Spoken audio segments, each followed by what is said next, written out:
a Disney Plus Marvel show that's been sitting on the shelf for about 2.5 to 3 years. Yeah, this ought to be good. Let's talk about Ironheart.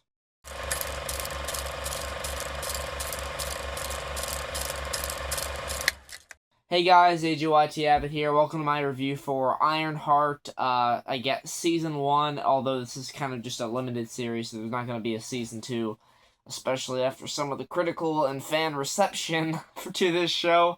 Obviously this will be a spoiler review. I have a non-spoiler review coming out either before or after this, so check that out.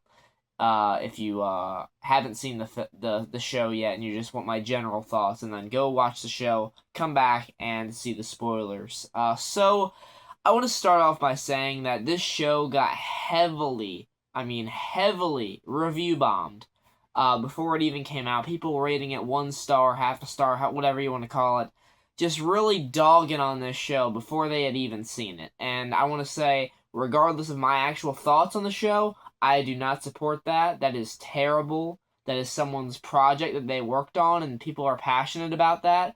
And for them to see people reviewing it so badly, even before it comes out, just so it has a dip in its reputation before it even gets off the ground, that's a really shitty way. It's a really shitty thing to do, is what I'm trying to say. So I wanted to get that out there.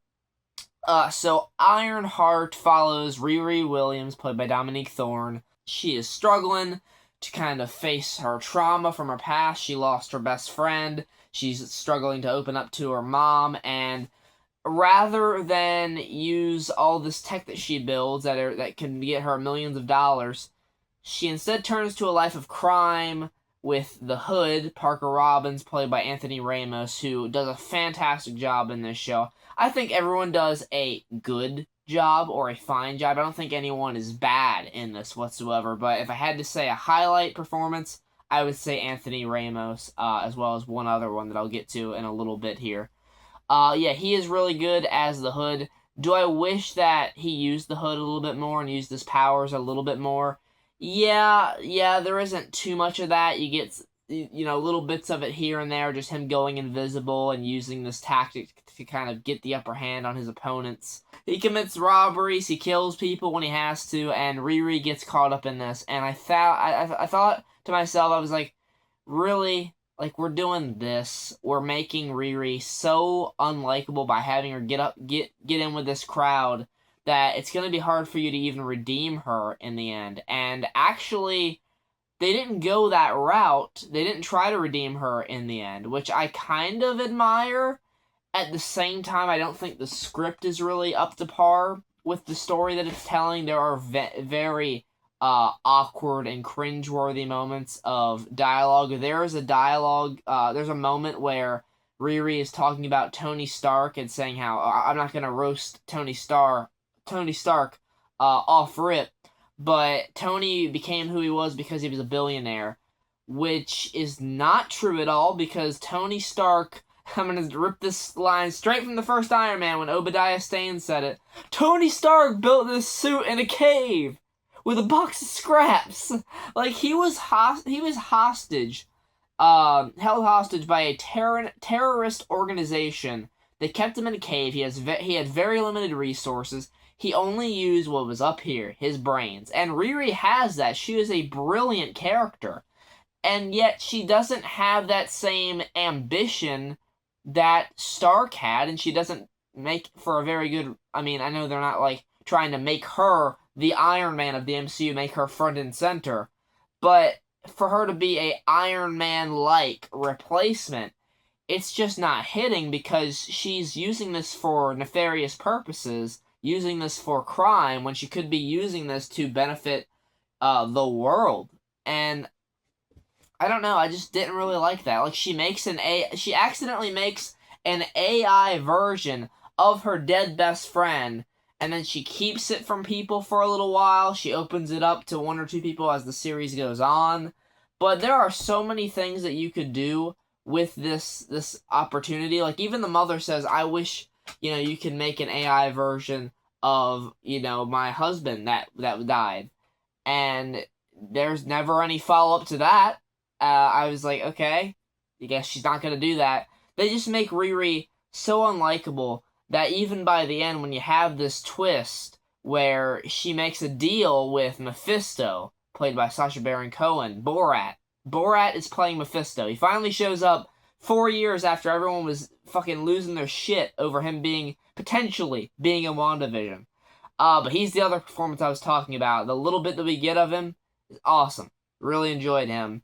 But Riri makes a deal with him in the very end of the show. This is like the final scene where she actually becomes the villain of her own story, where she's been fighting the Hood this whole time who's being possessed by Mephisto. She actually becomes the thing that she was fighting, where she makes a deal with him to bring back Natalie, only she doesn't think that she's going to be brought back for real. She just thought he was going to bring back her AI, but no. He literally brings back her physical being, and then you don't get any payoff for that. You don't get to see what the stepbrother thinks of it, the mom, anybody. You don't get any follow-up with Parker after she takes the hood off of him. Does he die? Does he not? Obadiah Stane's son, Zeke Stane, is in this. He's played by Alden Ehrenreich. The guy that played Han Solo like seven years ago? Holy shit. Oh my god. I did not realize it's been that long since Solo, but yeah, he's in this, and I liked what they were doing with his character. I was very intrigued with his character, and then in the end, they kind of just have the Hood manipulate him, put some tech on him, use him as a weapon, and then he has some confrontations with Riri here and there, because he feels cheated by her, because she kind of gets him in trouble. But even in the end, like, she has a final confrontation with him, and she gets him out of Parker's control, and then he's like, just know that we are not done, because I have all this power and anger, and I don't know where to put it at. But there's no follow-up to that. Are they going to... Are they trying to get a Season 2? Because I have a feeling that we're not going to get Season 2, and we're not going to get a follow-up on this. We're not going to get a follow-up on Natalie. I don't even know what their plans are for Mephisto possessing Ironheart. Are they going to use that in some capacity when she joins the Young Avengers? I'm not sure. So, really, when it comes down to it, Ironheart, I thought it was a really mixed bag. There are characters and storylines that I was intrigued with, but there was just some story elements that they tried to either do too much with and had too many different plot lines intersecting at once, or it felt underdeveloped, it didn't feel earned, it was annoying at times. Like I said, some of the dialogue with Riri making her very unlikable, to the point where in the end, when she does, you know, kind of become the villain of her own story, you're just like, oh, okay, that's where we were leading, I guess. There's no redemption for her, at least not in this show. She doesn't learn her lesson here. Yeah, I don't know, really. It's a shame because I wanted to like this, even because of all the hate it was getting, all the review bombing. I was like, I'm gonna go into this and genuinely try to like it. And the first 3 episodes didn't hit for me. I wasn't really connecting with it. I was at about a 6.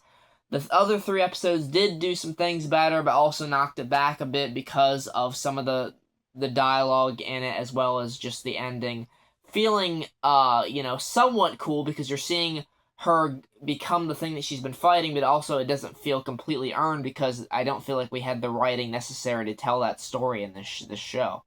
So overall, I'm giving Ironheart a 5 out of 10. I just think it's a very middle-of-the-road Disney Plus Marvel show. I appreciate what they were trying to set out to do, but I don't think that they had the tools necessary to do it. It's very clear why this was held back as far as it was, but even though it would have made a lot more sense to put this when Ironheart was first introduced 3 years ago.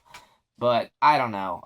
Let me know what you guys thought of Ironheart down in the comments below. Am I alone in this? Do you guys think it is better than a 5? Let me know. And I'm interested to hear your thoughts. And next review will be Jurassic World Rebirth. I'm going to walk out of it as soon as I see the Odyssey trailer. I'm kidding. I'm kidding. But I'll see you guys for that. Thanks so much for watching. Take care, and goodbye.